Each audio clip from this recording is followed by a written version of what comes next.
Simboli im sot është lulja e diellit, sepse kjo na kujton se forca nuk qëndron vetëm në atë që kemi ndërtuar, por edhe drejtimin që do ta zgjedhim edhe kur kushtet nuk janë në favorin ton apo nuk janë perfekte. Kështu janë edhe gratë ndërmarrëse. Ato shohin mundësitë, përdorin potencialin e tyre, ndjekin dritën dhe zhvillohen,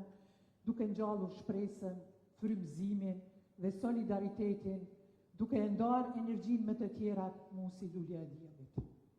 Gratë gjatë karrierës time kam parë se kur grave u jepet mundësia, ato nuk kërkojnë favore, ato kërkojnë vlera, krijojnë vlera, zhvillim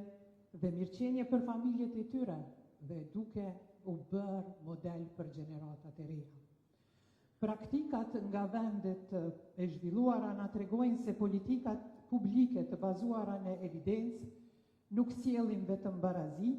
por sinergji, zhvillim dhe qëndrueshmëri ekonomike. Prandaj, për të krijuar një mjedis ku gratë shihen si zhvillim, frymëzim, model,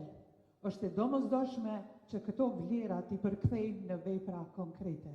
në veprime konkrete, me bashkëpunim, me stabilitet institucional, sepse buxhetimi i përgjithshëm gjinor, investimi në shërbimet e kujdesit, ndryshimi i ligjit të punës,